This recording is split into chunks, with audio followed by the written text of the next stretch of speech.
अस्सलाम वालेकुम स्टूडेंट्स। आज हम देखेंगे एक्सरसाइज 6.2 का क्वेश्चन नंबर 2। तो क्वेश्चन नंबर 1 मैंने कल करवाया था, थोड़ा सा काम करवाया था कल इसी वजह से, ताकि आप ट्रिग्नोमेट्रिक रेशियोज को याद कर सकें, उनको रिवाइज कर सकें। तो मुझे उम्मीद है आपने याद की होगी और कुछ बच्चों ने तो इन क्वेश्चंस की प्रैक्टिस भी की होगी। तो चलते हैं जी इस क्वेश्चन की तरफ। तो यहाँ पर भी वही करना है, ये हमारे पास डायग्राम दी गई है राइट एंगल ट्राइंगल की। इसको यूज करते हुए हमने ये ट्रिग्नोमेट्रिक रेशियोज जो है वो फाइंड करनी है। तो पहले मैं इसको बेस एंगल के लिहाज से बना लेता हूँ जी। सबसे पहले तो मैं थीटा के लिहाज से बना लेता हूँ एंगल। तो थीटा में मेरे पास ये लाइन जो है वो बेस एंगल आएगी, ये मेरे पास आ गई जी परपेंडिकुलर और ये आ गई हाइपोटेन्यूज। अब अगर यहाँ पर थीटा हो तो थीटा की जो बेस है वो ए होगी, परपेंडिकुलर जो वो सी होगा, हाइपोटेन्यूज बी होगा। इसी के साथ अगर मैं फाई को बेस रखता हूँ तो मेरे पास इस तरह की डायग्राम बनेगी। ये आपने रफ में बना लेनी है, काम काफी आसान हो जाता है। तो बेस मेरी सी आ जाएगी, परपेंडिकुलर मेरा ए आ जाएगा और हाइपोटेन्यूज मेरा बी आ जाएगा। तो आप प्रैक्टिस करेंगे तो आपको भी इस चीज की समझ लाजमी लगेगी। अब इसके मुताबिक मैं रेशियोज निकाल लेता हूं। तो बहुत आसान है, सबसे पहले साइन थीटा निकाल लेते हैं। तो इस पिक्चर के मुताबिक थीटा, तो उसमें हमारे पास जो बेस ए है, हाइपोटेन्यूज बी है, परपेंडिकुलर सी है। तो साइन होता है कि परपेंडिकुलर ओवर हाइपोटेन्यूज, तो याद रखिएगा सी ओवर बी।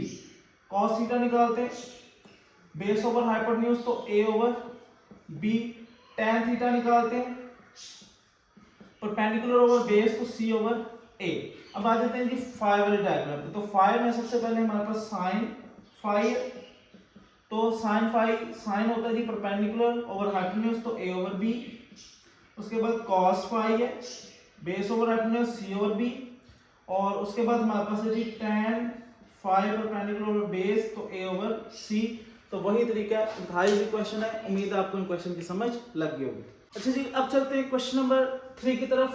तो क्वेश्चन नंबर 3 में उन्होंने हमें ये एक राइट एंगल ट्रायंगल दिया है और उसके मुताबिक उन्होंने कहा कि प्रूव करें कि ये आइडेंटिटीज जो है वो इक्वल है। तो हम वेरीफाई करते हैं। तो पहले चलते हैं जी क्वेश्चन नंबर 1 पे।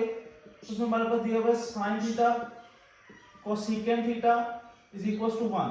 तो ये जो हमें पता है कि साइन और कोसेकेंट एक दूसरे के रेसिप्रोकल होते हैं। तो रेसिप्रोकल वैल्यूज जो है वो एक दूसरे को कैंसिल आउट करती हैं और आंसर 1 आता है। लेकिन उन्होंने कहा है कि आप इसका जो वेरिफिकेशन है वो इस डायग्राम के मुताबिक दें।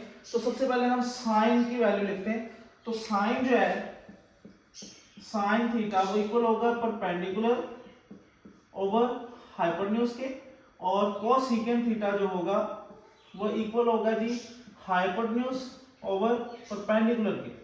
तो इसके मुताबिक अगर मैं इसकी वैल्यूज पुट करूं तो साइन मेरे पास आएगा जी 3 ओवर 5 और कोसेकेंट जो मेरे पास आएगा वो आएगा जी 5 ओवर 3 और इक्वल्स टू 1।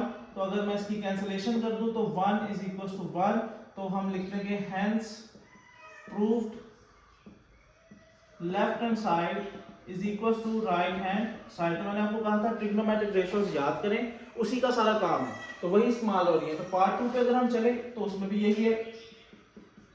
रेसिप्रोकल दिया हुआ है cos और उसका reciprocal secant theta is equals to 1। तो cos की वैल्यू लिखते हैं बेस ओवर हाइपोटेन्यूज। तो यहां पर मैं लिख लेता हूं cos theta is equals to base over hypotenuse, और इसका रेसिप्रोकल जो होता है secant थीटा वो इक्वल होगा जी हाइपोटेन्यूज ओवर बेस के।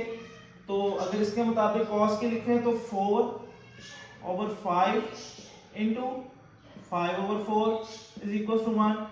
तो ये भी कैंसिल हो गए, तो ये आ गया 1 इज इक्वल टू 1। तो हेंस प्रूव्ड, ये आप खुद लिख ले, left hand side is equal to right hand side. तीसरे पार्ट पे चलते हैं। तो तीसरा पार्ट भी वही है हमारे पास, tan थीटा और cot थीटा उसका रेसिप्रोकल दिया हुआ है। तो tan जो है वो हमारे पास होता है जी परपेंडिकुलर ओवर बेस, और cot इसका रेसिप्रोकल होगा जी बेस ओवर परपेंडिकुलर। तो अगर मैं वैल्यूज लिख लूं तो परपेंडिकुलर ओवर बेस मेरे पास आएगा 3 ओवर 4 और cot आ जाएगा जी 4 over 3 is equal to 1। Cancellation हो जाएगी, 1 इज इक्वल टू 1। तो hence proved left hand side is equal to right hand side. तो बहुत आसान क्वेश्चन है, उम्मीद है आपको इनकी भी समझ लगी होगी। अच्छा जी, अब चलते हैं क्वेश्चन नंबर 4 की तरफ। तो क्वेश्चन नंबर 4 में जी फिल इन द ब्लैंक्स। तो इसको थोड़ा सा समझ लें। तो उन्होंने कहा है कि अगर आपके पास ये ट्रिग्नोमेट्रिक रेशियोज हों तो उसको हम इस तरह में लिख सकते हैं, और वो किसके इक्वल होंगे कन्वर्ट करना हमने। तो उसके लिए एक छोटी सी चीज है कि हमारे पास ये फॉर्मूला होता है कि साइन, अगर हमारे पास साइन थीटा दिया गया है तो हम उसको इस तरह भी लिख सकते हैं, साइन n इंटू 90। अब ये 90 और n ये हमें ये बता रहा है कि इसने कितने क्वाड्रेंट्स कवर किए। अगर एक क्वाड्रेंट कवर करेगा तो 1 आ जाएगा, 2 कवर करेगा 2 आ जाएगा, 3 क्वाड्रेंट कवर करेगा 3 आ जाएगा, अगर पूरी रोटेशन कवर करेगा तो 4 आ जाएगा, इसी तरह 5 6 अगली रोटेशन शुरू हो जाएगी। और उसमें हम लगाएंगे जी प्लस या माइनस, कुछ भी लगा सकते हैं, और आगे हमारे पास थीटा आएगा। तो अगर आपके पास n की वैल्यू जो है वो इवन नंबर होती है, यहाँ मैं लिख देता हूँ, अगर आपके पास n जो है वो इवन की बजाय ऑड नंबर होती है, ऑड नंबर ऐसे होते हैं जो 2 के टेबल पे नहीं आते हैं, तो ये जो चीजें हैं ये अपनी पहचान चेंज कर लेती हैं। जैसे कि साइन जो है वो कॉस थीटा में चेंज हो जाएगा, कॉस थीटा जो है वो साइन थीटा में चेंज हो जाएगा, उसके बाद टेन थीटा जो है वो कॉट थीटा में चेंज हो जाएगा। तो ये चेंजेस आती हैं अगर n हमारे पास ऑड नंबर है। तो यहां पर देखें सिर्फ 90 लिखा हुआ है सब में, तो 90 का मतलब है कि 90 के शुरू में हमारे पास है जी 1 मल्टीप्लाई 90। तो 1 मल्टीप्लाई 90 का मतलब है कि 1 एक ऑड नंबर है, तो हमने इनकी पहचान को चेंज कर देना है। उसका मतलब है कि हम साइन को चेंज करेंगे कॉस में, तो यहाँ पे आ जाएगा cos 60 और ये हमारा थीटा दिया गया। कॉस को हम चेंज करेंगे साइन में, साइन 60 आ जाएगा। tan को चेंज करेंगे कॉट में, कॉट 60 आ जाएगा। आपने फंक्शन को चेंज करते ट्रिग्नोमेट्रिक रेशियो को चेंज करते जाना और थीटा लिखते जाना। इस tan को भी चेंज करेंगे कॉट में और 30 आ जाएगा, ये हमारा थीटा है। उसके बाद साइन को चेंज करेंगे कॉस में और ये 30 डिग्रीज आ जाएगा। कॉस को चेंज करेंगे साइन में 30 डिग्रीज, साइन को चेंज करेंगे कॉस में 45 डिग्रीज, tan को चेंज करेंगे कॉट में 45 डिग्रीज और cos को चेंज करेंगे जी साइन में 45 डिग्रीज, ये वाला एंगल आएगा। तो इंतहाई इजी क्वेश्चन था ये, आपके एमसीक्यूज में आएंगे। वैसे मुझे लगता नहीं कि शॉर्ट क्वेश्चन में आएंगे, तो उम्मीद है आपको इनकी समझ लग गई होगी कि किस तरह से ये कन्वर्जन हुई है। अच्छा जी, अब हम चलते हैं इस एक्सरसाइज के आखिरी क्वेश्चन की तरफ, जिसमें हमें ये डायग्राम दी गई है और इसके मुताबिक हमने ये ट्रिग्नोमेट्रिक रेशियो जो है वो फाइंड करनी है। तो इस डायग्राम में एक एंगल हमें 90 का दिया गया था, दूसरा 60 का दिया गया है। तो 90 और 60 150 होता है। टोटल एंगल जो एक ट्रायंगल के अंदर होते हैं वो 180 डिग्रीज होते हैं, तो 150। तो ये वाला एंगल गिवन नहीं है, तो मैंने लिख दिया 30 डिग्रीज, क्योंकि ये टोटल 150 बनता है, तो ये 30 डिग्रीज का होगा। इसके मुताबिक अब हम ये रेशियोस निकालेंगे। तो सबसे पहले हमारे पास रेशियो है वो है BC, यानी कि ये बेस, और AB यानी कि परपेंडिकुलर। तो बेस ओवर परपेंडिकुलर ये हमारे पास बनती है जी। इसके मुताबिक base over perpendicular cot theta. तो कॉट थीटा को अगर मैं कंसीडर करूं बेस ओवर परपेंडिकुलर, तो ये मेरे पास आ जाएगा जी A ओवर C के, ये हमारा पहला एंगल निकल आया। उसके बाद चलते हैं जी cos 60। तो cos हमारे पास है जी बेस ओवर हाइपोटेन्यूज, तो ये आ जाएगा जी A ओवर B 60 के लिहाज से।